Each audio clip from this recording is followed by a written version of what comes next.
What's going on, people? Welcome to the live match reaction. Palace won, Newcastle won. We got there in the end.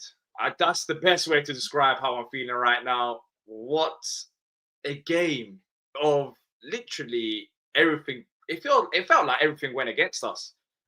Newcastle didn't even have a shot.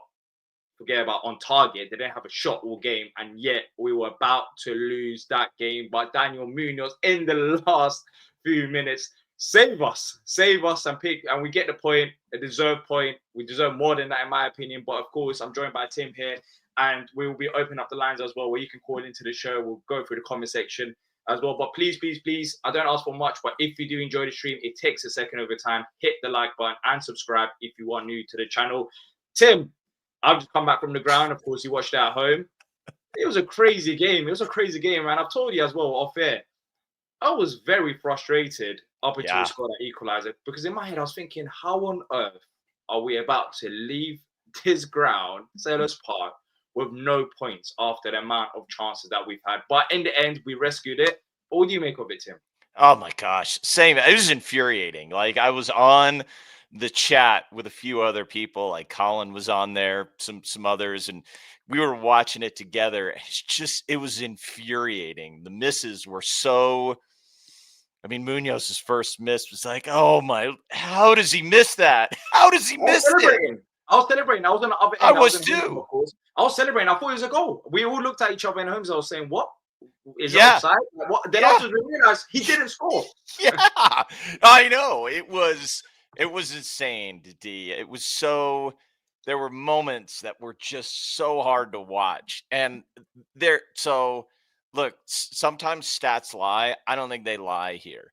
Newcastle, zero shots on target, 1 shot total.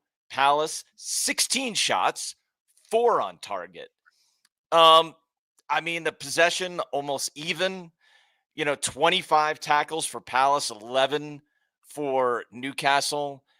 I mean, the corners were about even. This should not have been a close match. So that is the really frustrating part. This should not have been a close match. We should have run away with it. We should have been up 1-0 at least, 2-0 maybe at the end of the first half, and then put it away.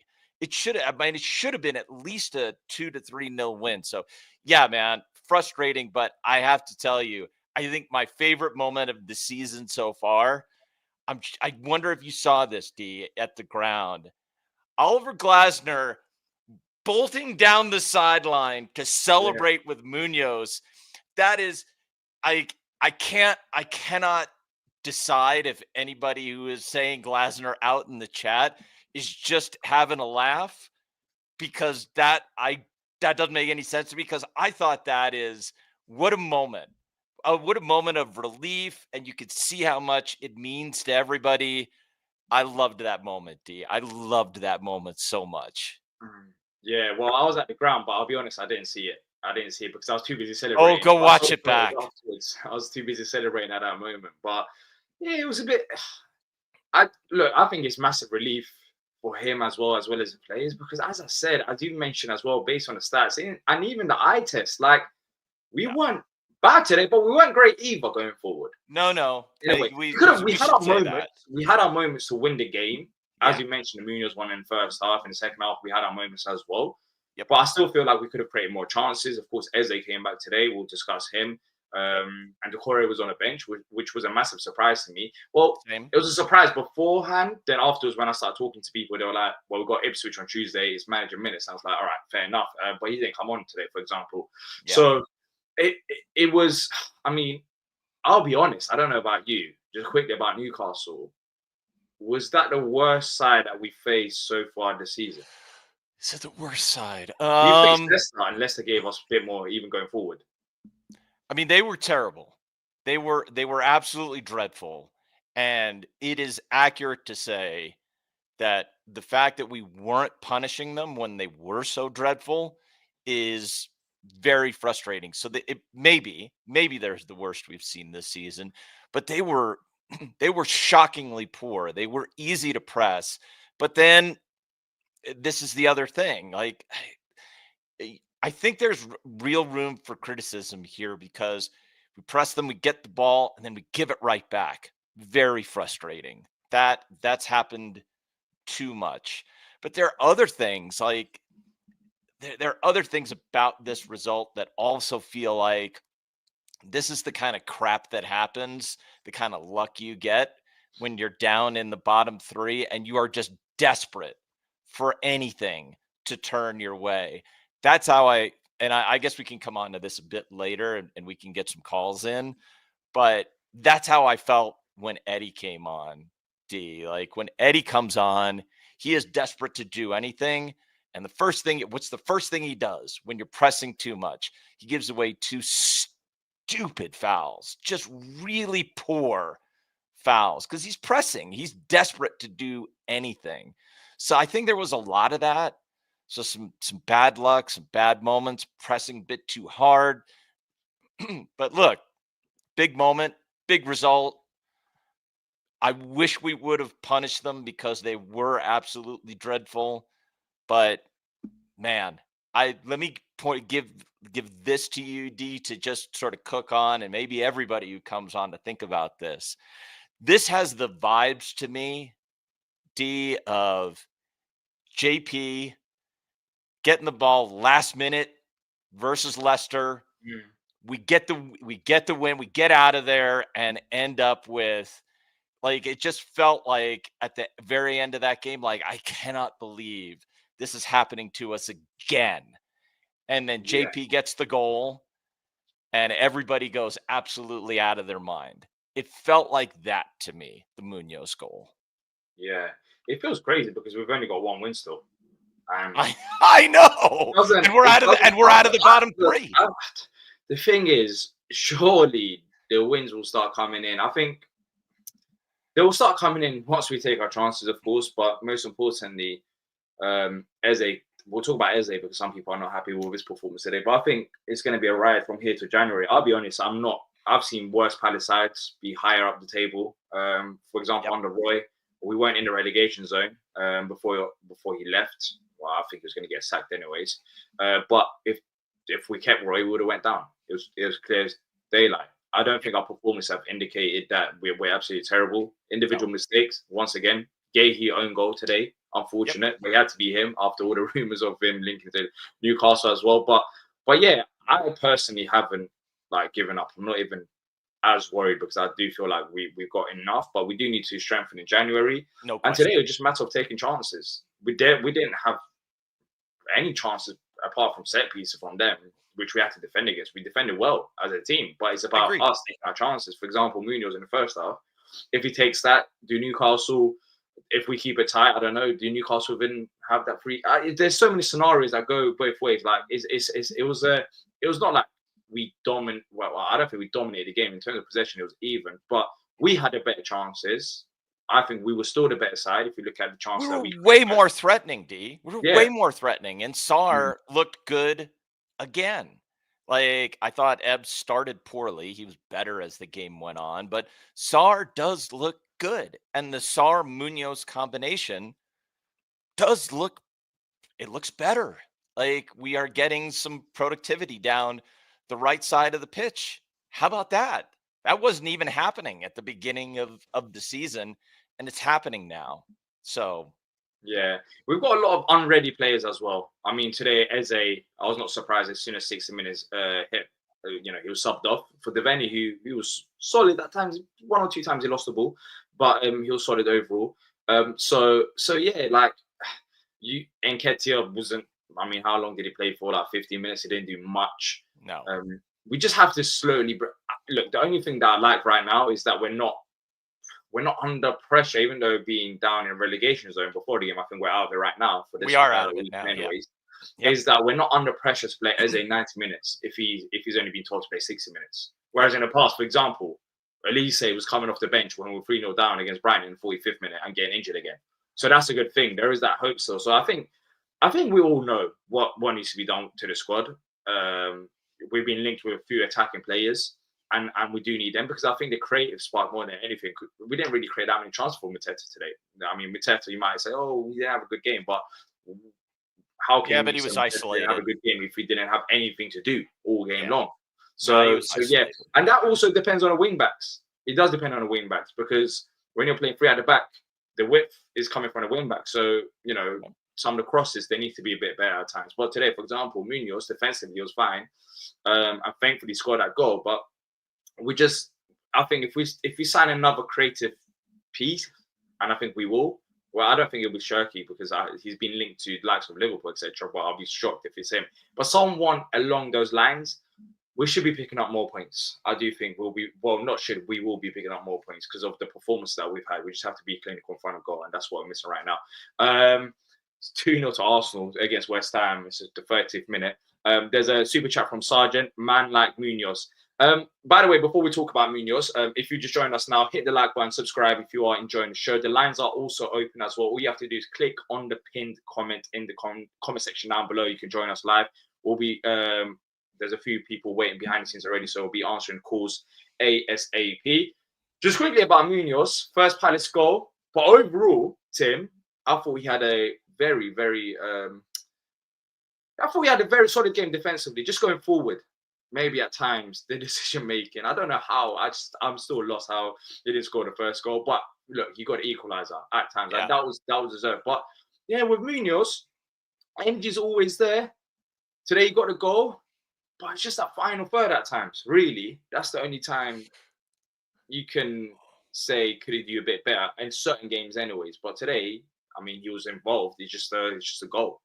Well, I'm going to run this by you and by everybody else in the chat here. How much do you think his improved productivity in the second half is due to the directness, the slight change in shape when Devaney comes on, and then it's all forward? It's all forward. We're going straight to Sarr, and Sarr is running through the middle. He's running through the right, and there is space for Munoz to come in right alongside him or even trailing him. There was a lot more of the ball for Munoz in productive areas in that second half. So how much of that is due to the way we were playing in the first half versus the way we were playing after 60 minutes? That is, I think that is it's an interesting question, because Munoz is a player that just thrives on us moving quick. When we're really quick, it really favors him, and he makes the runs every time. So I'm so pleased for him, D, because I thought you could see how much that hurt him, that miss. And then I mean, I guess you'll have to go back and look at the replay when they show it. Maybe they'll show it on Match of the Day. But just the relief on his face at the end after that goal goes in is just it is a little bit heartbreaking, but also like, good on you, man. I mean, because he runs his socks off. I love that guy. But yeah, I thought he was mid today, D. He was decent and he's good defensively, but I don't think he was getting into good areas enough in that first half. But then in the second half, the second we're just like forward. Especially after we conceded a goal. Oh my days. It is 4-0 Arsenal. Good grief. In 35 minutes. Wow. Also beat West Ham 4-0, 35 minutes. This is hilarious. Man. Oh Jeez. my, sorry, it kind of got me distracted. That is a funny scoreline. And Glasner joining in with the celebration was great as well. But Colin said we should have won today for me. Newcastle did nothing. Just need to. I agree. Yeah, I agree. Colin. And also, I do want to talk about Eze a bit later on down the show. But let's not make our people wait behind the scenes, especially if they're calling in. Let's bring on Louie first. Yes, boys. How you doing? What's going on, Louie? I'm good, man. I know Munoz owed us that, man. He owed us that one. It was a crazy game. Look, for me, I'll take the point, especially with the amount of chances that we missed. I think the least we deserved was a point. But then again, we could have got more. What do you make of the game? probably one of the most frustrating games to watch this season. I was surprised Newcastle set up to stop us play. If you watch the first 25 minutes, both of us were in a low block. Like they said, you have it. Then it was like, we have it. Then it was like stoppage after stoppage after stoppage. So it was a bit of a stop-start game. And then second half, they just that sucker punch just deflated us. And I thought Glasner, I thought he would react a bit quicker with his substitutions, but I didn't expect Devaney to come on that quickly. But I thought Eze was poor. But then, I ended up like turning off my stream. I was like, my head was gone. And then I put on Sky Sports News and I saw Morrick Clinton going mad. And I was like, all right, fair enough. Yeah. Eze, let's talk about Eze. I thought, today he was slow. There wasn't much from him in this game. But then again, I was kind of half-heartedly expecting that because whenever he gets injured and comes back, he always has like a slow start for a few games. I don't know what it is, but it's always the same scenario with him. But is there serious questions now going forward whether Devaney starts over Eze, or is it still Eze starting against Ipswich? I think Eze start. I don't know. Maybe it's like this is why Glasner gets paid to make these decisions. But the one thing, Eze, do you remember the Munoz chance? The ball comes down, he flicks it to Hughes. That touch, that's the Eze we need. But I think this whole it takes him 3-4 games to get going is not really good enough for the Premier League, because I think a lot of other players, they can come back in straight in and get into the flow of it. Yeah, at least he's done that for us so many times. He's our most comes back straight away. Yeah, has an impact. Yeah, but he's our most creative player. So maybe the only other thing I thought was the same formation we played against Villa, but played Decore, Hughes, and Lerma in the middle, and maybe play Sarr and Mateta up top. I think that's a variation. But I don't think we need to take pressure off Devaney. You can't be like, he's not the saviour. Yeah. You can't rely on an academy player to be our saviour. But yeah, he's having good minutes. Can I get you, Louie? Can you react to this one? Because Looney's been saying this, and I think this is interesting. Like, it's not that he's a bad player, but is it a question of Ebb slows the play down and he doesn't fit our style of play? What do you make of that? What do you think of that? Do you know what? It's a possibility, because I feel when Elise was there, there was so much threat. He got so much more space, whereas now we kind of look to him, but he does slow the game down a lot. And even in the press, he's not quick on the press either. He's always, it feels like a second behind.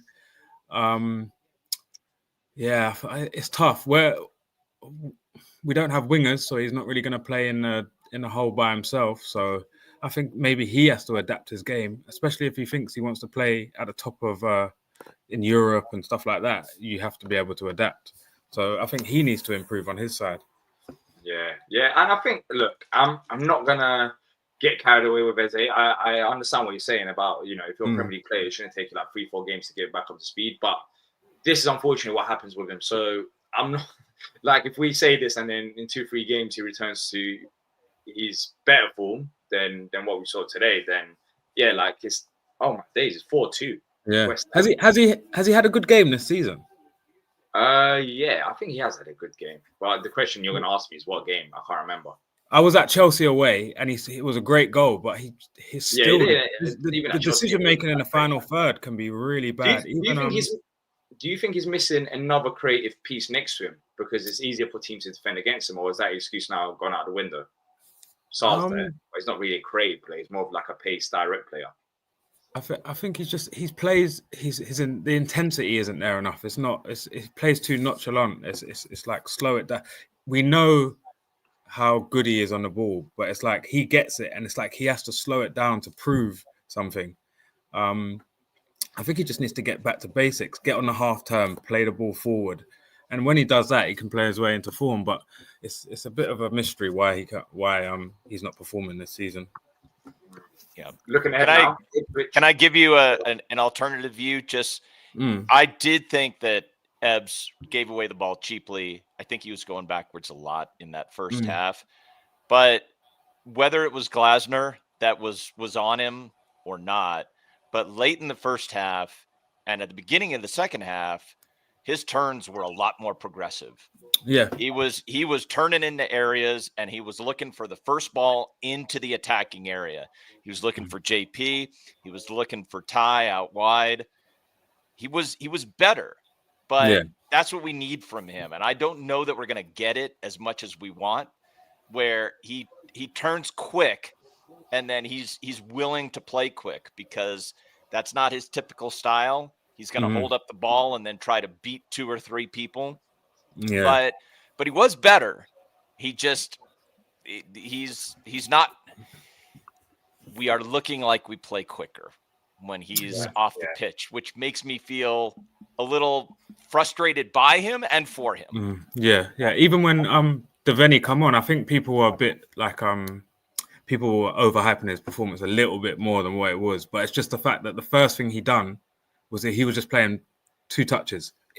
Devaney got the ball, played it out wide. There wasn't dilly-dallying, so it felt a bit more like he was doing a bit more than Eze. But I would still start Eze.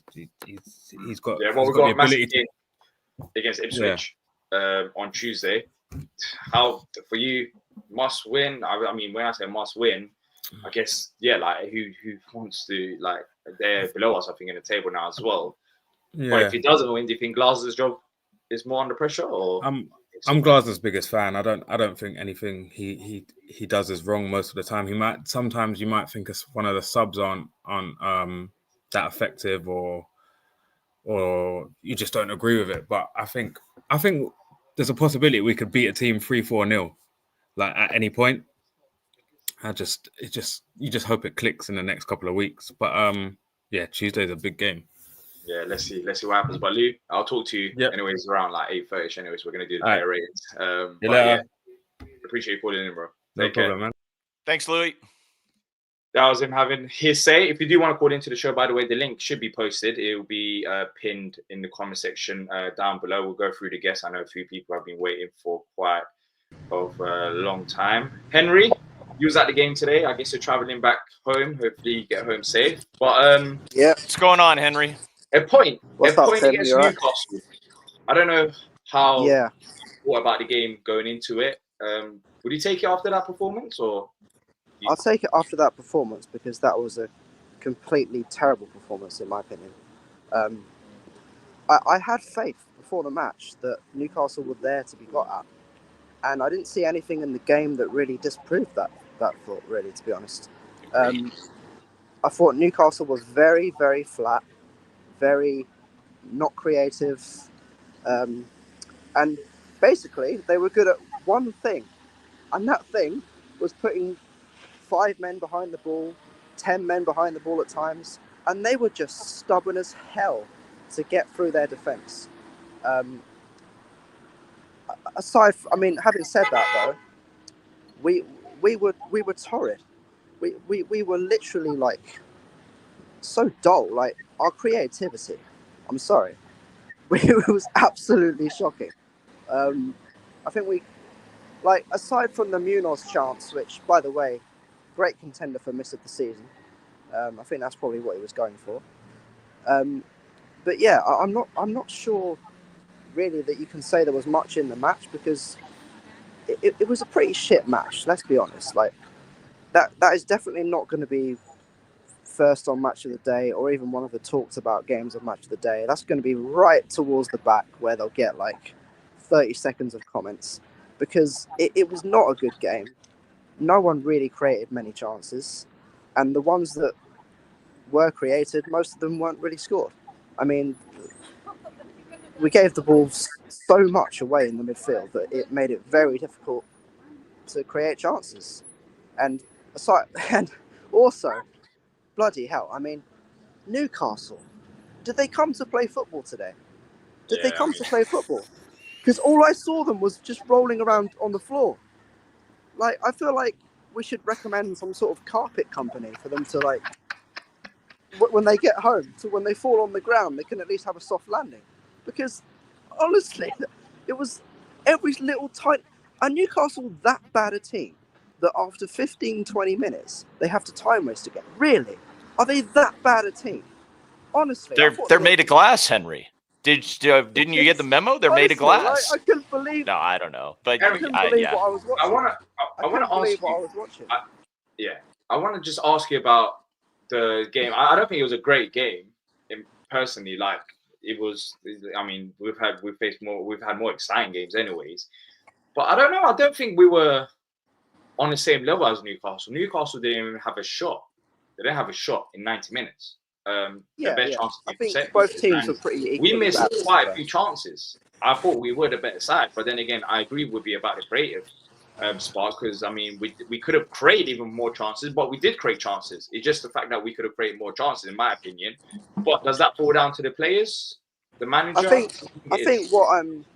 it goes down to for me, it goes down to the players more. I mean, in my opinion, I think we could have any manager in the league, and we'd still be playing like this right now, because the confidence is way down low right now. But the thing that really bothers me is, why do we wait to go 1-0 down? Why do we wait to go 1-0 down to actually start playing with some urgency and some fight? Like, it's like, can't you just start with that mentality and carry it on? Like, I'm sick and tired of seeing us go 1-0 down, and I was like, oh, and then you start. Oh, right, yeah, now you flip and turn up. Like, it's just so frustrating. It's so frustrating to watch. I'll try and give a couple of positive notes. I thought Maxence Lacroix was outstanding today. I thought he was probably our best player in the back four. What I loved about him was he was just so commanding, so composed, controlled on the ball. Like, I watched him in the first half, and he's just like, the way that he's just like, he just has that desire to want the ball. That's what you need. That's what we need as a team right now.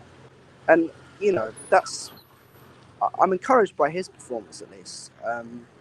Eze was a bit meh today, to be honest. Like, maybe he had a few moments here and there, but I think it's just when he gets the ball, it's like he thinks that the game revolves around him, and it's like he doesn't have the awareness of the game around him. Is the thing I'm noticing about him right now. He seems to think that, like, I don't know, like, he's just got this attitude. I don't know if it's an attitude thing or what, but I don't know. But that game against Ipswich now is huge. But I mean, let's face it, right? We were one moment away. If that Munoz goal doesn't go in, yeah, that's what I'm saying. Yeah, I think not many people are feeling very positive about today. If that goal didn't go in, sure. And we had a few moments like that today. I'm not as clear as Munoz as one, but we had a few moments. That's the thing. That's the most annoying thing. Like, I think we could have won that game, not only from that one moment, but a few moments today, which we weren't once again clinical enough in front of goal. And that's been the story of our season so far. But I think it does fall down to the players. It does. I do think we're missing that creativity behind Mateta. And Eze, today, he weren't great. But yeah, I said I'll start him over Devaney for this game. He just needs a few games to get back up to speed. We'll see what happens with him, because I think since the Spurs game, before he got injured, I mean, he didn't play that many games, but the Villa game that he started, we won. He got injured, I know. Yeah. First game we won, and in this game he started. Not that he impacted the goal, but we drew. So it's 3 games that he started that we haven't lost. It's just the inconsistency, isn't it, right now? Yeah. We just have to pick up results consistent, even if we can't win, get a point or whatever. Like, it's good that we've got a point. I mean, don't get me wrong. I'm absolutely. Like, you should have seen me celebrating it. I think my glasses nearly fell on the floor. Yeah, I was so annoyed. I was so annoyed before the goal, though. I don't know about you. I was so annoyed. It was absolutely mad. Like, yeah. It was a matter of like before we scored a goal, I was literally just sat there. I was just not even sat. Yeah, same. I was thinking, how on earth are we getting nothing out of this game? Like, I just couldn't believe it. I just couldn't believe it. Yeah. It was so. I think I'd gone beyond giving up at that point. I was just like, this is it. This is the reality that we're like. I was in such a weird place mentally. Like, I was so out of it, you know. Like, yeah. And then when when that goal goes in, it's like it's a great feeling. I mean, because obviously it's always a great feeling to score in the 94th minute or whatever it was, but to do it when it's like what you said, Tim, earlier. Like everything's been going against us, and when you're in the position that we're in, we need to scrap and fight, and we'll take whatever the fuck we can get right now. That's a fact, Like, Henry. Yeah. You know, And like that's that what is that's literally the position that we're in, and it's ridiculous that we're in that position in the first place, but we are. Yeah. So we need to somehow find a way out of it. And I am worried that if we don't beat Ipswich, things might go south quite fast, because I think Arsenal after that, and City after that, and then Arsenal, if I'm not wrong. No, then it's Brighton. Then it's Brighton. But you know what? Brighton. I'll take the other side of that, Henry, and I want to ask you before we move on to another caller here. What'd you think of, like, Mark gets the own goal?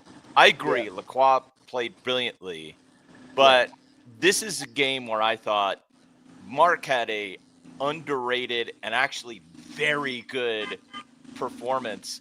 He gets the assist, and that is a brilliant ball in to Munoz, and he did it like at least 2 times, at least 3 times. We have really been desperate for somebody to get the ball into the attacking area from the back line. Mark is the only one that's really been doing that, and he did it this game. He ends up setting up Munoz for that goal. What'd you make of Mark's performance? Yeah. To be honest, I mean, I don't think Mark had the best game today. I think he can do a lot. I think he can do a lot better, like just by his standards, because we know how good he is. Yep. But we can't deny that was a, if it wasn't for him stepping forward and delivering that cross into Munoz, I think we'd be standing here. Was it not Lerma? Was it Mark? I can't remember. It was Mark. It was Mark. Yeah, Mark got assist. Okay, that's good. So, Mark gets the assist. It's great. It's great that it's against Newcastle, the team that tried to sign him, obviously, and that does feel a little bit. I don't know. You can kind of laugh at that, So yeah. Well, here's my point about it, Henry, and then maybe I'll shut up about this. Is that Mark? We need more players, and I think Mark is one of them, in situations like this, to demand and take the game by the scruff of the neck. Absolutely. And that's what I saw from him. It's like, absolutely, we ain't losing this game. Yeah. Coming forward and delivering a great ball and just pushing, which absolutely. in situations like this, you must have that. Yeah. No, I absolutely agree, but I'll get out of the way so other people can come on now. But thanks for having me on, guys. Yeah, thank you, Henry. Thank you for calling in. Yes. Hopefully we'll speak with you on Tuesday as well. Take care. That was Henry having his say. Let's go to the other callers. If you do want to call into the show, feel free to join by clicking on the pinned comment. Let's bring on Mr. Serious. Mr. Serious, have you got your camera on, potentially, please? Hello? Do you hear me, yeah? Oh, there we go. We can hear you. We can't see you. Sweet. How you doing, boys? You all right? Yeah, we're good. We're good. How are you doing? Right. Yeah, not too bad, man. I just want to say that Newcastle weren't that bad. They defended like gallantly. I thought they did all right. I didn't think they're getting a lot of shit, but they did all right. Yeah. So on the other side, I think going forward they didn't do much. But are you happy with the point then, or? Yeah. No, it's massive. I thought Munoz deserved a goal. He missed the sitter. Yeah. What do we need to do to turn these draws into wins? What do you think is missing from this Palace side? We need a creative midfielder, mate, and we need the left wing back. To be honest. Well, you wasn't happy with Mitchell today. We're too defensive in midfield, mate. That's the issue. We haven't got someone to open up the top 3 to start playing them in. I think Sarr played incredibly, but Mateta can only do so much. Eze on the left was missing for me. I really think that he's a problem for our side. He backwards, sideways. It's not good enough. If someone like Tottenham goes in to buy him, they're not going to expect him to go forward twice in 90 minutes into the final third. Yeah. Do you think that changes with Water coming back into the side? and fit Decore, that creativity. I know he's not like Well, I number was a 10, bit but in surprised terms that of the full Corey pass, didn't come on. yeah.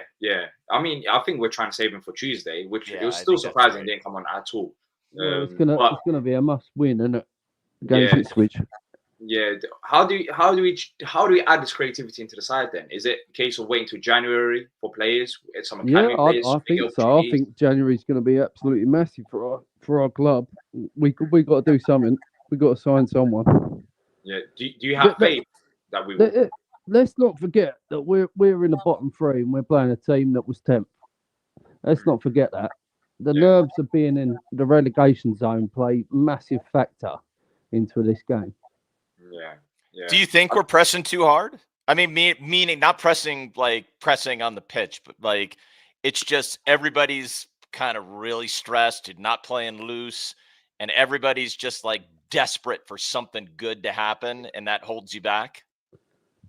Possibly. I didn't think our press was that great in this game, if I'm perfectly honest. When the youngster came on, Devaney, I thought the press was a little bit better, but I don't know. I think it always starts from the top. When we had the matey from Chelsea, I thought he led it all the way that went to Atletico. He was something else. He actually led the push and got all the players up the pitch, and I think we missed that leader. We're missing that player to push up there to go, come on, boys, let's get up. Let's get at him. I do think the injuries play a part as well, because today, of course, Eze did come back. He doesn't start if he's not fit, but he wasn't clearly fit enough to play 90 minutes. That's the same with Decore against Villa as well. I think once you have a fitter Palace side, then that press will be more effective. Saying that, I think our press since that Spurs win has been much better, because it was non-existent till that point of the season when we did get a Spurs win. It was pathetic, because at that point I was having serious questions about, is there a point of keeping Glasner if we're not going to press? Because I mean, there's nothing to have. But now it's like similar to last season in terms of like pressing. Of course, not as effective. However, I think injuries do play a part to that. But looking ahead now to the game against Ipswich on Tuesday. But even under Roy, we had a silly amount of injuries. I think we've had it for years and years and years. Yeah, I think when you look at the bench though, it's the other alternative options. Still today, we bring on Schlupp. Would you take money for Eze if we bought in decent players? I mean, that's going to be a. I mean, that's not even going to be a question come the summer, because his release clause is going to reactivate right around 60 million. But do clubs pay that if he plays like this? That's what I was thinking. I don't know. Yeah, like, because they'll think that they can get something better out of him. I think he's got one foot out the door. Yeah. I don't know why, but we saw this with Elise, for example. I don't think we signed a player of Elise quality, but if we sign another creative player, it will help Eze's game. He just needs someone else next to him. Look, I don't know if that's the case with Elise. I've always thought that Elise could do better than Eze. But then again, with Eze, I just feel like we've seen it in the past. Like when Elise wasn't fit playing, Eze did have games like this. But the thing is, there's no Elise to come back now, and let alone another creative player until we bring one in. So I do think maybe January. But look at Sarr. He's improving game by game. Yeah, he's a Chinese threat, isn't he? Yeah, he is, but he's more of a direct player rather than like a creative number 10. Like Eze and Sarr, for example, they're two different types of players. And I think Sarr, when he first joined, I still think like this, is that he's going to be a number 9 eventually going forward for the club, because I think he's got all the personal traits and attributes for him to be a quality number 9 in Glasner's system. But I think we're looking more of when you're not look, we create chances today, but I feel like we could have created more, done more with the ball. We're looking more of another number 10 rather than a Sarr-like player. I think there's two different attributes there, and I think that's why we've been linked with the likes of players that we've been, McTee, Shirky. So yeah, those are more creative number 10s. But Ipswich on Tuesday, how big is that? Oh, it's massive, mate. It's a must-win, isn't it? But what do you make of Nketiah at the moment? Today, just like Eze, I'm not going to put too much into it. But today, he wasn't involved at all. He wasn't involved. Has he got to play up front or not at all? I don't know. I guess you look at alternatives.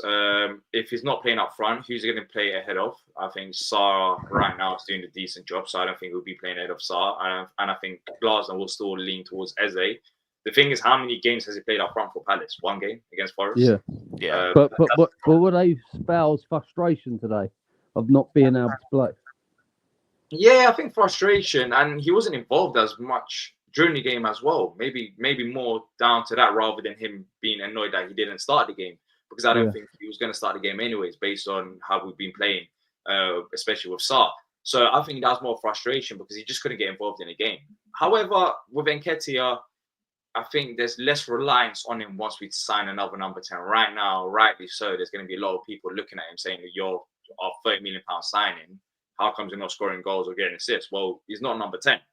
We start there. It's like putting Eze up front and then expecting him to be that creative spark. Like, that's not going to happen. Eze as a number 10 or Eze as a striker are two different players. So I look at the same way with Nketiah. Like, yes, I think he's good on the ball. He can be good on the ball. He's still a better option to me than Edouard. I think there's an improvement there to Edouard. However, he's still playing out of position. So yeah, I don't know what happens with him down the line. But if he's a backup option to Mateta or him and Mateta going at it, let's say two up front, then I think he's still a decent player. But the question is, I don't think Glasner plays that way though, does he? I just think that Ipswich are going to give us a much bigger threat than Newcastle. They're going to look at us and think we can have a go here.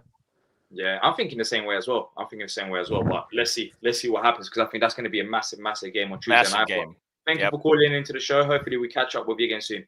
Yeah. Cheers, Dave. Take care. Take care. Let's bring on Bollocks next. Bollocks. Chris, what's going on? Not a plate. What a tag under your name. That is actually I can pull that out. I'm sorry, but I don't know about that. You're living up to your name. We would have won that game if Kawhi had played. I'm not being Mr. Sensible, am I? That's for sure. No. What made you even think at the end of that game to put that? I'm just winding people up. I'm just winding people up, honestly. You're having to go. You're just having to go, and I love it. I bet. Yeah, but I'm in agreement. I think Sarr's looking professional, determined. I think he's one of the few people that have improved. Newcastle were very underwhelming, especially for whatever money they spent on that team, and they did well to finish in the top half, especially if they lost Isaac for a while. So yeah, it's like it reminded me a bit of the West Ham at home game until Bowen went on a bit of a run. They were kind of there, I wouldn't say there for the taking, but we were, I don't know, if we're a bit smarter, we would have been ahead. Scoring just before half time would have been great. But we had a lot of these moments before half time where it's not worked out for us one way or another. Either we haven't taken the goal, or the other week where the Quar fell over, we should just pump the ball in the box, but we tried being seat at the back. There's just so many moments like that this season. And I did feel a bit like, not the Southampton currently, but the last Southampton that went down. We're not scoring, we're letting the stupid goals, and particularly weak at home. And the mentality is not there, there's no leader. But then, as you pointed out, he redeemed himself by putting a good couple of crosses. I didn't think he had a good game either, but he did the main thing, and that was to stay determined. And then Munoz made yet another crazy run in a 90-something minute to get the goal that he's long deserved. So it shows there's a bit of spark, there's a bit of spirit. I do still think we miss a bit of leadership here and there. But yeah, it could be a very different story. Had we not got that equaliser, I would be very, very worried for us. Yeah, I think that's about all I can add really to whatever people have said before. Yeah. I want to show this for a second, D, because I watched Esse today from Millwall, and he plays on the right. I think if we were to go in for him, Chris, that would block Jess. Although I do think he's an interesting, dynamic player, and he did look interesting. Not again versus Oxford this morning, so it wasn't amazing. But I mean, what do you think needs to happen in order to get the? I mean, how do you get back to the attack that we saw versus Villa? Do you just have to? Do you take Ebbs out of the side? You take the ring fence money for that new stand that they built, and you go and buy Elise back. That's what you do. No, it was a 1 in a million. That's the thing. Like, I think we are trying like a combination of Dougie's choices and Glasner's choices being signed, and it just they don't quite fit, or they haven't fitted in yet. But I was just thinking again about Newcastle, and sitting down all the time, he felt like they didn't really fancy it. In the first half, if we just done their business, then that would have been it. As for what we need in the window, I'm getting excited by names like Ryan Cherky and who's the other one with McAtee. I think they're both very good players, and they might have the same sort of pedigree and mindset of someone like Elise with the end products. I don't want to pile in on Eze, but he's had a bad season. You felt when that goal was disallowed against Brentford, it seemed to sort of stink the place out a little bit, and we were very shell shocked. But here we are at the end of November, still shell shocked. We haven't got over it, and it feels like just a jinx season. But I think we'll survive. The Ipswich one's good, a big game. If we win that one and get 3 points there, then hopefully we get a bit of distance and climb up the table just behind West Ham at the moment, I think. Yeah, I think it's 4. Was it 4? Is it 5-2 now? I don't even know. There's like 7 goals in the first half. How many goals have Palace scored all season? Yeah, crazy. But yeah, again, like, we could have been clear, like in a Qua scoring a header or two, and one or two other chances we had up front. I don't know if it's just a lack of conviction, a lack of belief, not quite getting things perfected on the training ground. I don't know what it is, but the whole season would say similar. I can only hope that's damaged Newcastle quite a bit because they look pretty distraught. Also, I missed what did Glasner get booked for at the end? Was it over celebrating or? I don't. Was he did? Oh, he ran down the line. I saw him in the photos as well, celebrating Munoz. So maybe that. I don't know. Like I was too lost in a moment to look at who got booked. I didn't even know who got booked. It was an amazing sell. I mean, if that's what the yellow card was for, I'm all about it. That should come from a club spot, exactly. It was great. That's got to be in the season highlights. Him running down the line and celebrating. He seemed like too nice a bloke to get booked for saying something to Hal, but that would have been equally good for yellow card. But that Tyndall and Hal combination is just so weird. Like, I mean, I've never seen like an assistant and a manager just like. So he's just always on. He's always on a touchline. But anyway, that's not our problem. I think Newcastle were the worst side that we've faced so far this season. Yeah, it's difficult to disagree with that. Yeah. Leicester had their moments against us. Yeah, I mean, let's see on Tuesday if we can get the 3 points. But I think the other thing that's keeping me, what would make me okay with, I mean, right now, just in terms of getting points and getting outside of relegation zone and just focusing like to make sure we're not in the bottom 3 and not much more. The only thing that would be acceptable is, of course, if we manage to beat Arsenal in the cup, because there is still the cup. We're one win away from the semi-finals. At least for the first half of our season, that's the only kind of escape or joy. Like maybe that's the reason why I'm not as like I'm annoyed. Of course, we shouldn't be in a position that we're in. But then again, you made very, very good points about Dougie versus Glasner. Their types of players. Kamada was a Glasner player. Saar was a Dougie player. But saying that, I have more confidence with the names that we've been linked with so far, because even if we don't get those players, it's the right fit of profile. That's the biggest thing about it. It's the profile that we've been linked to. So that's positive. But look, let's see what happens on Tuesday. But I appreciate you calling into the show, and hopefully we'll catch up with you again then. Good to see you, Chris. Take care. Let's bring on another American Tim. Nice. Tim. Come on. We're going to Tim's. Welcome onto the show. Sorry for keeping you waiting. How you doing, Tim? 1-1 against Newcastle at home. Happy with the point? Very happy, yeah. And I must say I am a lot dumber than the other American Tim. This is only my second season. It's only my second season watching the Premier League. I want to talk about Munoz a little bit. What's the difference between Munoz in the first half and Munoz in the second half is that he took a shot to the balls in the second half. So maybe going forward at halftime they should just take shots at Munoz in the dressing room, maybe to inspire him to get that last little extra bit. Man, that's rough in the down belows. Jeez. Yeah, in the down belows. But my headline here is that every single podcast that I've listened to, and I listened to 4 or 5 different Crystal Palace podcasts, is that everybody is obsessed with the last 6 games of the last season. And I want to do like a memory, like an experiment, is to imagine that if Roy was the manager till the end of last season, and we finished 14th or 15th place. How are we all feeling about this season? Would we feel any different if we didn't have that memory from last season? Am I cutting out? Sorry. No, Oh, no, you're no. good. You're sounding good. You're sounding good. I think Does the the question make sense? Yeah, I understand your point, but I think when people talk about the 6 games towards the end of the season, 6 or 7 games, I think they're more looking at the style of play and the amount of chances we were creating more than just the 6 wins itself. It was very positive. We were creating a lot of chances. So I think the questions now naturally are, why are we not creating the amount of chances? You can point at Elisa, you can point at the wing backs maybe not performing at the same level.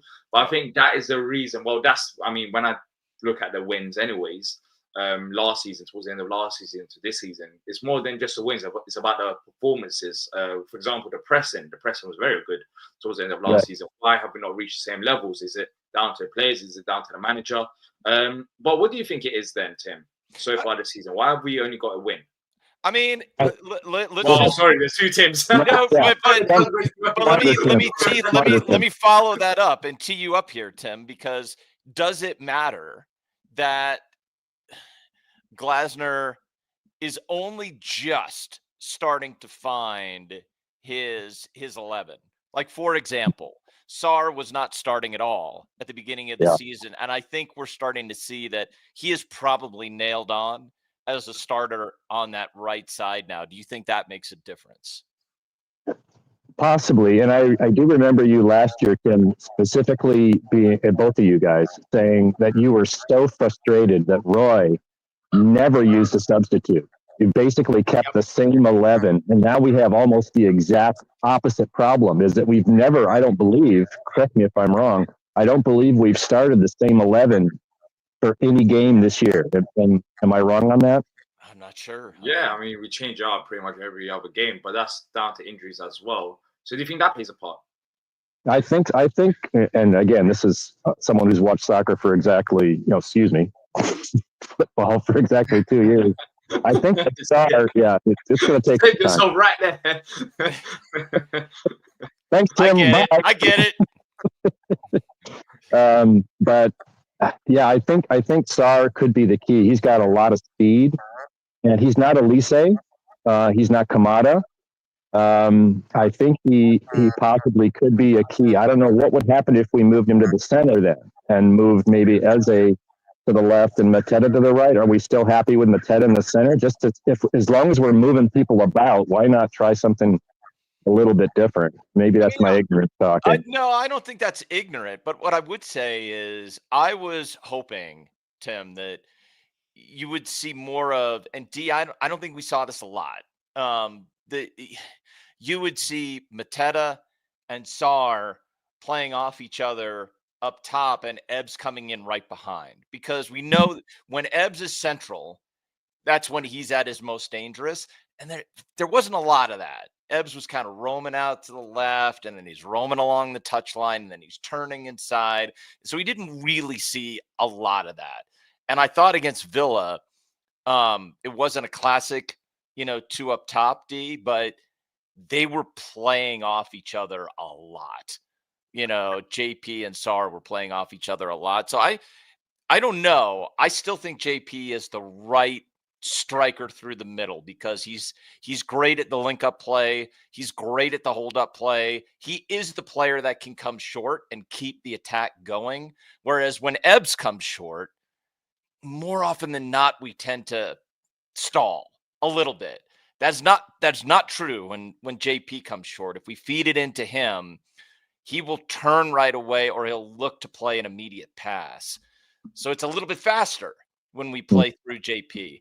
But I mean, yeah, we need a little bit of luck, and we need some of these goals to go in, and we probably need to, get a settled 11. It's a frustrating game at a hell of a point. Transfer window in January. I think that's what we need right now. Yeah, for sure, man.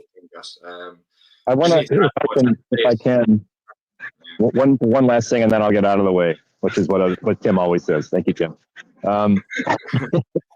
Is that I just told you to forget about last season, but one stat that I think is important is that we gave away 22 points in the last 10 minutes of games last season, and now we're getting points in the last few minutes, and I think that to me is the most positive sign. And even though we're 18th, 19th in the league right now, I have a really good feeling about this team going forward and into the new year, as long as we can keep everybody healthy. So. And we're getting closer. We're getting closer to having a healthier squad. The Corey didn't play today, for example, but I assume that's to save him for Tuesday. Wharton should be coming back soon. So hopefully over the next few weeks, some of these players can play 90 minutes or can start more games frequently. But I think, slowly we're getting there. We just have to survive up until January. And Glasner this year, January the 1st, that's when he wants players, not at the end of January. So we have to be on the calls from now to make the deals. So as soon as the window opens, we start with, few new players coming in, which I think if the club are serious, they'll do the job. And I think, I'm leaning towards them, realizing that they need a few more players. So I think they will sign players early on. But look, Tim, great having you on. Hopefully we catch up with you again soon. Thanks. Great to see you, Tim. Keep it up. Take care. Up the Palace. Up the Palace. That was Tim and Tim. We were dominated by Tim's there. But it was great. It was great. At one point when I said Tim, I asked a question. I said, I can't remember the question. I asked it a few minutes ago, and then both of the Tims answered. Yeah. That's what you get. 2 for the price of 1. Yeah, exactly. Exactly. It's funny how you're both from America as well. All right, let's bring on Patrick next. Patrick. How you doing? Newcastle. I had to differentiate myself being the only American. Patrick. Oh, well, there's another Patrick as well. We'll be on the preview tomorrow. Yeah, we do have 2 Patricks as well. So we got matching names over in America anyways. Let's see if the UK can match that. What do you make of it? A little last 30 minutes, really good. Frustrating first half. For sure. Sorry about that. My phone dropped. I'm a little frustrated that Glasner didn't keep the same team. I understand you have Ipswich coming up, but we did a lot of good things last week with the system we were playing, and just to stick Eze in there because he's Eze. I think Eze is a very good Robin. I think the stats prove it that if he doesn't have another star player, he can't take over like Elise did, or anybody for really. I mean, I think we're at the point with that. So myself, I would like to go back to the system we played last week. It was kind of like a 3-5-2, maybe a little bit off, and move and go with 1-10. Well, not 10. The third midfielder would be Eze. He played in the attacking role, and I always thought he played better through the middle. When we were playing 4-3-3 and things like that. I mean, last year he did good at the end, but he's never been really consistent. It's always a lot, 12, 13 games of excellent football, then sporadic. I know he's coming back from the injury today, but let's be honest, he hasn't had a good year. There's so many missed opportunities, and I don't like to pick on him, but I just think that today was another example of it. Munoz has got a motor that when he plays fast, forget it. He redeemed himself. I mean, overall, it's a good point. I mean, 2 weeks ago, we're looking at Newcastle and Villa, and I would have took 2 points. And then and then you have Ipswich Town, coming up. So overall, I mean, I wish we would have won like everybody else. There's more to the roster, I think. I think getting players in on time is important. Getting players that fit Glasner's system seems to be the key, not just getting players because they're good. Yeah. Because it doesn't seem like I'm a fan of Nketiah. Maybe I'm the only one left. But I just think he's number 9, like you said, D. He's a number 9. He's not a 10. He's not a winger. He's a striker. That's what he is. But you got to play on merit, and I think he didn't bring Nketiah back and start him, but he brought Eze back. I would not have changed a thing from last week. So that's kind of where I stand on that. I think I'm okay with Dougie picking the players because frankly put, if the coach picked Kamada, then nah. So if he's not going to change his system or adapt a little, then pick the players that fit it. Go get your 10s, go get your left wing backs, right wing backs, etc. So that's where I'm at. I thought it's a good point, but going forward, we need to start picking up some wins. Draws are nice, but huge game against Ipswich Town, and we just need to you know, I like that system from last week. I just think we should stick with that. What do you guys think going forward? Do you make any changes, Patrick, going in that Ipswich game? As they start in this game, do you go back to the Yes, I go back to the team that played against Villa. I like Lerma, but he can't pass. I mean, he can't pass forward. He just the passing is not very good from him. He's a good player. But no, I go Decore, I go Hughes. How many? I didn't watch all the game. I had to listen to it on BBC because the feed in the US was off. So how many minutes did Hughes play today? Didn't he play 90? Did he get subbed? He got subbed off for Devaney. No, he was not for Devaney. No, Devaney came on for. Was it? He got subbed off. Hughes got subbed off. I saw him definitely walking out. He did get okay. All right. To me, that's a key. To me, that's a key because I really don't want. I want to keep the chain from last week. Right. Yeah, I want the team from last week. I want Hughes and I want Decore to start. I want Sarr to play up top with. To play up top with Mateta, and then if you want to play he's on a minutes restriction, so I would go to Devaney, and I would start that team. That's what I would do because they generated opportunities. They scored 2 goals. Could have scored more against Villa. Should have scored more today. I just don't understand why he changed it. I guess he was looking ahead at the game, but how about just look at the head of the game we're playing right now? You imagine winning that one with the same team and then going into Ipswich Town. I mean, we would have a little bit more momentum. I'm not complaining about the draw, but I just those are little things with Glasner I don't like. He doesn't adjust the system too much. He just wants to play his system. Last week was perfect, so I don't know why he changed it. To me, what do you guys think? I think he changed it because Eze comes back into the side and he wants to go back to 2 number 10s. I think that's why he changed it. Yeah, I mean, yes, I think that's right, D. Like he's changing it, on the belief that Ebbs is going to give us something that we didn't have last week, and we're going to create more. And it turned out, I think So let me say something probably reckless, Patrick, for you to react to, which is some of the. I mean, just going by the stats here, not the eye test. We get 16 shots. Newcastle gets 1. We only get 4 on target. So the creativity doesn't get us end product, like getting real shots on target. But we were getting into areas. So is Glasner wrong? And like getting Ebbs on the pitch and putting more pressure on that Newcastle back line, because we did put pressure on their back line and we just weren't clinical at all. To me, it's not so much getting Ebbs on the pitch. It's more of the position. You could have still played a 3-5-2, and he's the attacking midfielder. Play him right, like I was saying before, play him right behind the 2 strikers. Right, that's right. Yes.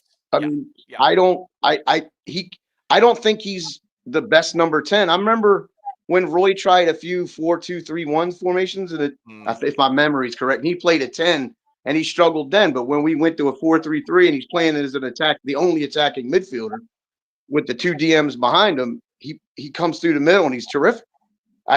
You could still do that in a 3-5-2. I'm a novice when it comes to formation, but I'm pretty sure I'm right on that. Yeah. And so that I would go. I just wish they go with that formation. I think Sarr's playing really well closer. He's played good today. Didn't have the end product, but he played good today. He plays better off the big striker. Mateta had another, I think, a decent game. I just think that's a better formation. Glasner, that's the only thing with him. He just all managers are stubborn. It's just the degree of stubbornness they want to go to. That 3-4-2-1 is his system. He likes playing number 2, number 10s. But if you got players that were recruited to play a different position, then play them in their positions.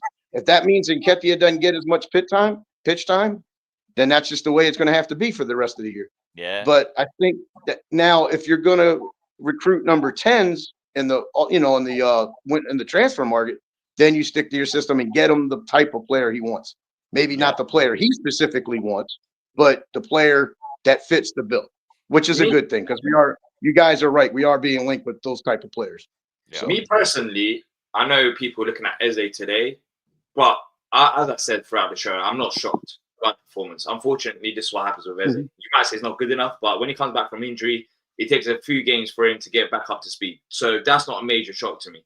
But he was better as the game went on, D. I mean, I'm not going to kill him. I just think that's the way he's been playing all year, though. Great game, Eze, but I just think that's the way he's been playing all year, though. Yeah. It was no shock to me. It's just going by his past performances of previous years. When he's gotten hot, he's been, it's either the other star player and he's going off of that. Like I don't like calling him Robin because he's a better player than that, but you get my point. Yeah, I do get your point, Patrick, and I do wonder. I mean, you raise a good point. Like, I'd be curious if we do deploy that setup against Ipswich, and he is playing central right behind JP and Sar. I don't think we will. You don't think we will? I don't think. Yeah, I don't know. I just don't see it. You don't see that happening. I was surprised that he changed it against Villa because I thought he would play. I mean, how many times have we seen how we set up against Villa so far this season? Not much. We haven't seen it, but it's not like Glasner. I mean, it's not like Glasner hasn't played that system before. He played it at Wolfsburg. Because Eze is back, I think he'll still rely on having the two number 10s and just keeping it as it is. Maybe. Because today, we look at the chances, right? We created a few chances. Yeah. Maybe we could have been a bit more creative on the ball, but for sure, a few chances were created here and there. And you might just look at that and say, you know what, the system, it was fine. Look at how we were defensively as well. I know that's the defense, but you might just look at, well, we press good from the front foot or whatever. Like, I don't think we're going to change it up. I think we're going to have two number 10s. But Patrick, what I wanted to ask you is, when you're looking at the system and the players, do you think it also shows the recruitment side of things as well when you still have Jeffrey Schlupp coming off the bench? I don't want to look at Schlupp in particular. I don't know why the chat was going on about Jeffrey Schlupp saying, he's very Schlupp's limits now. But do you think that shows the recruitment not being good enough? I don't know if it's so much not good enough. This particular recruiting window, if you just look at it as a whole, forget the timing of when players came in and went out. If you just look at it as a whole, we would, and if the season started tomorrow, we would be satisfied with it. If we're all healthy and you start the beginning year and things like that. But the problem with this transfer window was the placement of things. Joakim Henderson plays 2-3 games for us and then he's gone. Right. Then we're getting somebody in. You got players coming in the season, and like Jordan, the same. Right. That is the issue there. And you're sending IU and Edward, not his biggest fan, but experienced players out the door. Hurry up, get somebody in at the last minute. Then they get hurt. Then you're backwards. It's all about the placement. So the problem with us has always been when under Parrish, either you don't get enough or you get the right amount of players, but they don't come in at the right time. And Glasner was very specific. Get me the players in January 1st. Now, if you want him to stay and you truly want to do stuff, I don't know. How about listen to the guy that's won silverware? Yeah, I could be wrong, but that's kind of common sense. No, I mean, I'm with you on this, Patrick. I mean, you would hope. I don't know if it's going to happen, but you would hope that we do some business, at least some part of the business early in I think January. We have to. I think we have to too. Especially when Glasner's coming out publicly and saying that as well. And then I don't know if you lot saw it, but was it this international break? I think it was this international break where I saw a piece saying that the club have kind of had internal discussions about the recruitment, and they basically admitted that we didn't do enough in terms of like signing 3 players to replace Elise rather than signing another creative number 10. So I think they know that we need more. It's obvious to everyone that we need more. And I think we all sign at least one player early on. I would be surprised if we go and it goes all the way towards, I don't know, like deadline. Well, it's mainly the wing back, the left, the wing back areas in the front, up front. I mean, we really don't need a lot. 3, if we get healthy, 3. Well, I mean, at least two. At least 2. Yeah, I would say. And that's another number 10 and another wing back. I think that's the minimum that we need right now. Those 2 right there. Exactly. Yeah. And I would prefer somebody coming in as an attacker that isn't going to block Jess. I would prefer a left-sided attacker. I think we're going to need that competition. We're going to need it. Because you look at other Premier League teams, it's not even a case of blocking Jez. Jez needs to look. We've had a similar situation with Mitchell. Like Mitchell came from the academy, right? But yes, he's had a nice way through. I know Van Arnold was at the club at the time, I think, when he first broke out. But you need depth options there. Even if Raksaki's starting, we still need plays there. Like even if it was Shirky and Raksaki, I'm all for that because that means If it was Shirky at the side, then he knows Raksaki's behind him. Or if Raksaki's starting and we have someone else, I don't know, McT at the club. But then, it's different if it's Cherky, because Cherky is a 2-footed player who, if I just want, look, we have screwed over Jess so much that if you get a young player that comes in that can only play on that same right wing, when you already have Sar there, and we ain't going to get rid of Sar, that just sends the wrong message to a young player who can really go for it for us. So I'm not against competition, D. I don't want to screw over a player that would give us would really give us something. Cherky is ideal in my mind. He's absolutely ideal. Yeah. I tell you, you were saying about blocking Raksaki and treating him horribly. You know, there was that rumor about him wanting to go to Southampton beginning of the year for 20 million. So, right. So there's some things to that. I just think though, in the end, just get the man what he wants in terms of the coach, and let's go forward, because there's too much start. Right. Yeah. And I'll end it with this. There's too much start and stop with Palace. You either got the injuries or you have getting the players in late. And then once we start to see a little bit of light at the end of the tunnel, we got a stupid international break, with all due respect. So it's like, and I'll end. I'm sorry. I said, I know I was going to say it. This will be my last thing. I'll hope in the off season, the players decide across the world to go on strike. There's too many damn games between the international, all the European competitions. No, you wonder why teams are breaking down like I agree. Like, as fans, you want to watch games, but there comes a point where you have like a burnout moment. It's like too many games. There's too many. There's too much football going on, and I'd rather watch a quality game. Like, there's so many injuries, and these injuries are no coincidence. Like, it's been happening. Using Real Madrid as an example. They got a starting 9 on that's out for a month. Yeah, I mean, it's not the. It's crazy. I know. Against, I think a lot of people want more games. I know it's kind of against that. No. But for me, only tell them owners want more games. It's too much. Hey, then tell them to watch the Championship and the Premier League if they want more games. There's a million countries around the world playing football. There's plenty of small leagues. I mean, it's just too many games. But anyway, guys, I don't know if you have anybody else, but I want to get out of here because I know you guys probably want to get out of here. So. It was a good performance, second half, and let's take those 3 on Tuesday night. Yeah, take care, Patrick. Great call as always. Thanks, Patrick. Let's bring on Steve next. Strasbourg Steve. Steve. A Newcastle fan. That's interesting. We've never had an opposition fan call into Match Reaction, so it'd be good to get your opposition review, not preview. Yeah, exactly. It'd be good to get your perspective. What do you make of the game as a Newcastle fan? I feel dirty, extremely dirty. A professional football. I'm sorry, guys. I think the most embarrassing thing in this sport, arguably, is having 0 shots on target. Yeah. Because you can download any of these apps, SofaScore, where you can track all the leagues and get all the stats. You'd be lucky to find another team on this planet, big, small, whatever, that doesn't have a shot on target in a game of football. So that's why I feel dirty. And especially the second half, I'm like, yo, this isn't even a contest most of the time. Can I give you an XG number, Steve? 0.02. 0.02. That is freaking unbelievable. You know what? How we got a point out of that game is a miracle. Yeah, I was surprised. You know why I was surprised? Because when you look at the lineup, I thought Newcastle had a pretty strong lineup. Yeah. I know Isak got injured. Yeah, he did. It was a decent. I don't know. Maybe you might think differently, but I thought it was. Bruno was starting in midfield. Joe Linton played. Gordon played.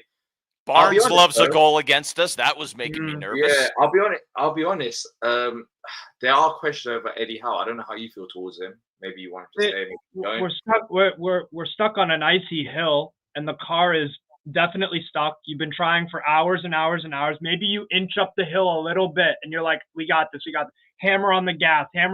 Come on.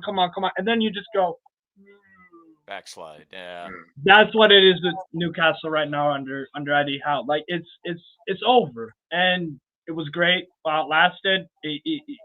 Tim, you'll be familiar with the term in American sports about coaches who come into terrible programs. They're program elevators. In college football, if you take a team that used to be really good once upon a time, they're terrible now. Certain coach comes in and they're competitive again. Right. They do have their limit. That's what Eddie Howe is. He's a program elevator. There are program elevators, and then there are winners, and then there are bad coaches. So what happens is that we need to move on. I don't know when we'll move on from Eddie Howe. I don't. But think who do you move on to? I mean, Steve, like this is a guy. I mean, I'm not trying to defend Eddie Howe here, but let's just be real about who this guy is. Like 2 months ago, D, there was talk about Eddie Howe as England manager. That's what was going on. Sorry to cut in, but I don't think there's that many good England managers out there. With all due respect, that's why. So it's just like limited pool, like and that's why he's it's like the best. Like, who are you gonna bring? That's why they hired him. That's why they hired a foreign manager, England. Exactly, and that's why Tuchel ended up coming in. But I'll be honest, I do think when he first joined the club, I'll be honest, he did surprise me a bit because he went and he learned from, I think, Atletico Madrid and a few other clubs over in Europe after that Bournemouth spell. And I think that did help him because what I saw from Bournemouth, Eddie Howe, was that he was very stubborn in his approach and things got predictable. And I was expecting that when he first joined Newcastle at some point. However, he proved me wrong, got you lot to Champions League spots. Yeah. And he's been there for how many years now? This is the second full season. He joined us halfway through. He joined us in November of 2020. So 2.5 years? If this is the second full season. I mean, he joined right before the takeover. Yes. Yeah. So I was surprised. I was surprised about. He joined like a little bit after. He joined a little bit. Yeah. You described it best. I think there's a limit. There's a capacity to certain managers, and I think with Newcastle trying to aim up and look at Champions League spots, etc. I do think eventually you're going. I did think that from the get-go, anyways, but I think it's taking a bit longer because of how well we've done in previous seasons. You're going to have to level up. The question is, I don't know who that manager will be. I think Mourinho's looking for a way back to the Premier League. I don't know if you'll take him. Right now, the manager market is a bit funny. There isn't. I don't know how many quality managers there are out there. Let's go with that premise. Let's say I agree with you. It's funny, or if it's not great, whatever. Well, Hutzler at Brighton. I know you don't like them guys, but I watch a lot of football, so I watched a bit of St. Pauli last year. They had a nice little cup run as well, got promoted. So I was familiar with Hutzler, but not many people were. Look what Brighton's doing with Hutzler, a manager that most people didn't know about. They're doing something. Look at Spain's manager. They should have lost yesterday, though, Steve. Yeah. I saw the VA. That was disgusting. This is what the league is. Terrible refs. I accepted it a few years ago, but this is the thing. For me, I'm a coach guy. I'm not a name guy. I'm not a name recognition guy. I look for guys, players, coaches, whoever that are on the rise, because that's what we have to do as a Newcastle or a Palace. We can't go and buy Vinny Jr. from Real Madrid. We can't go and get Pep Guardiola to our clubs. Maybe I could with the money, but in terms of prestige and a project, we're not, one of the top clubs. Well, you got a Palace legend in your coaching ranks down in the academy. You got Peter Ramage there. Yeah.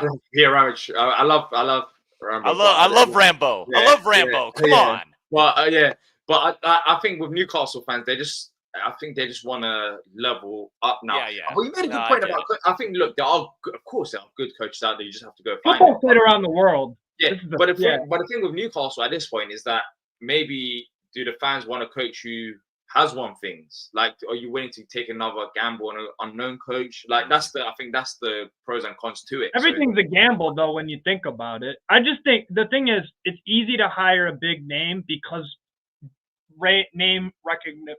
People don't like going out of their comfort zones a lot, especially with their sports teams. They want known entities that they've seen kill it year after year after year after year.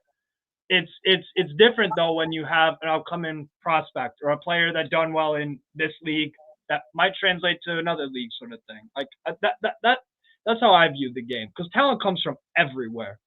Everywhere. The Premier League is a conglomerate or a huge mix of players, managers from all around the five or six continents.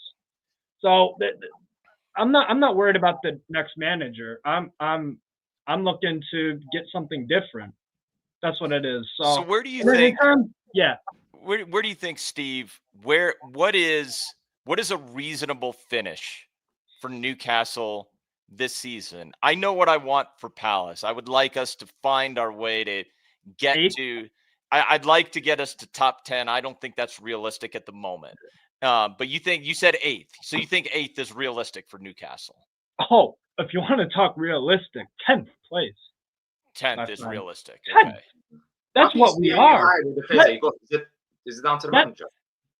It's manager. It was the transfer window that was very poor, albeit our CEO, Darren Eales, did have a cancer diagnosis that, none of us knew about until the season already started. So Paul Mitchell stepping in and whatnot. When you stand still in the transfer market, even if we kept our big hitters, Tonali, Isak, Bruno, yada, yada, yada. We kept those, Gordon with Liverpool as well. We kept but the thing is, you need to add on. You guys, whether you like the signings or not, you attempted to improve as a club. And I don't rate Parrish. I watch your channel a lot, and this Parrish guy's he's a fucking fraud, right? Tim, really? Why do you? Okay, all right. You got my interest. Why are you saying that? For me, like, you guys have a very unique position, being a South London club and having that sort of academy. Like, you guys have had good players in your like up and coming through the academy. Newcastle used to have that in the 80s and 90s, and we had a long dead spell. We used to have a lot of talent in the Northeast. Now, unfortunately, Sunderland got a lot of that. But Palace really do have like it. And you're a London club as well. Yep. So you do have that edge. Even though you're not one of the bigger London clubs, you still have that prestige of like, it's a London club. Players would move there, maybe over a Villa, if they're like a player that's deciding between the two. You could but for me with Palace, just this Parrish guy, I feel like whenever you need to take that next step, when you need to do something, you don't do it under Parrish for whatever reason. Whether that's a manager, whether that's a player on a contract thing, whether I just feel like. All right, let me give you the alternative view, and I'll leave it at this, because I can appreciate that. Having said that, though, I'm going to make this statement, D. I think this season, Steve Parrish and the board have done what they don't do, which is in years past, right now we would have been panicked. Sack Glasner. And it would have been sack Glasner and bring in David Moyes. You know why? Old Palace, hang on. Old Palace, we would have done that.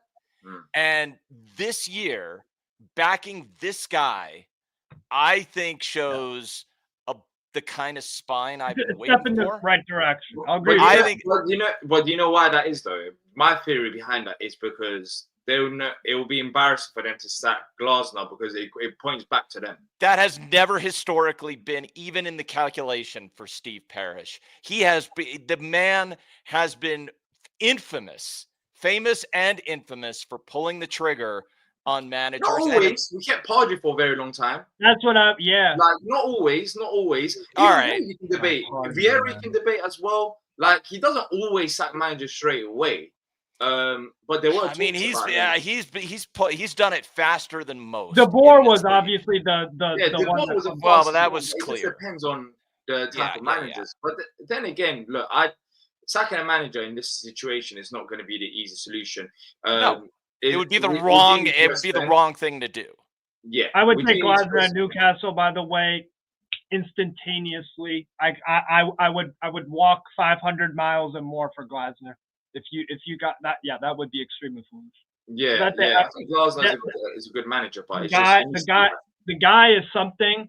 Your guy is something. My guy isn't a winner. Yeah, that's the thing. Like, not a lot of managers have, and not that he's won. I don't know, like a random cup. He won the Europa League. Yeah, he won the Europa League. That's decent. And I think that is why we've tried to keep him as long as possible. And the conversations about him leaving have kind of, it's crazy because a manager surely should be under pressure after one win all season. Of But Yeah. I think we realised our mistakes as a football club in terms of like the recruitment and not getting another number 10. So I think, that's what we're leaning towards, like a January win. I also did want to set two other things. Though I got to dip real soon. Two other things. Number one, the 2-2 game last week with Villa as a neutral. That game was, oh my god. Yeah, it's I crazy. could not. That's a game of it. That was one of my favorite games to watch. Full stop. And I watch a lot of football, France, anything. If it's dudes or ladies kicking the ball around, I'm probably watching. And that game was entertainment. Bravo, and especially with your injuries and all that. So fair play on that. And you arguably are unlucky to not win that game. And that's been the thing with Palace when I've watched every one of your games. But like, you guys have been unfortunate in some aspects for your results this season. So that's also why I think you should keep Glasner. Whereas with Eddie Howe, we're at a different stage of this. He didn't just get in the door last, when did you play Glasner? March? Last February. Last February. Yeah, he came in right before the Everton match. Yeah. The thing is with Eddie Howe, I'm not. He's been here longer than Glasner, and it's declining at. Oh my god! But and also the final thing I wanted to say. Big up, by the way, for having me on. Really, really appreciate it. Yeah, thank you for calling in. The last thing I want to say, on behalf of football, I'm sorry that we took up 2 points off you. It's just embarrassing to not have a shot on target. It is so. I don't think you had a shot, which is kind of crazy. No, they had one shot. They had one shot. They had one shot. Wellington, which was a header that was blocked. I could not tell you anything about the play. Yeah. I don't even know. I'm sorry. That's all I can say. I'm sorry. And look, Palace are a dope club. Y'all got the best home kits in the Prem. Easy. Yeah. Fans are great. I wish y'all success. Thanks, Steve. Appreciate it. Thank you for calling into the show. Sorry we took points off you, but we always draw. We always draw at Selhurst. Thank you for the honesty. Take care. Right. Thanks, Steve. That's Steve having to say Newcastle fan. That's the first time I think we've had opposition called into the show. Apart from one time I pissed off Arsenal fans. I think it was the first game of the season. I was on AFTV and I was just trolling them. And there was an Arsenal fan who really wanted to call in. And he was just waiting there. I was going to actually have him on, but then he left right before I was going to have him on. No, that was good. That was good. Big up to Steve. That was great. Yeah, big up to Steve. We've been going on longer than expected, but it's been a good show. Everyone's been calling in.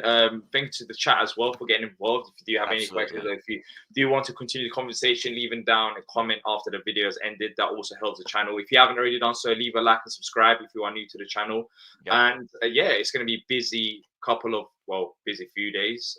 We've got the match preview, opposition preview, then we've got reaction, busy week, ratings. So there's going to be loads of content coming through. So make sure to have the notification bell on if you haven't done so. That's it from Tim and I. And until next time, up the Palace. Up the Palace. Let's go.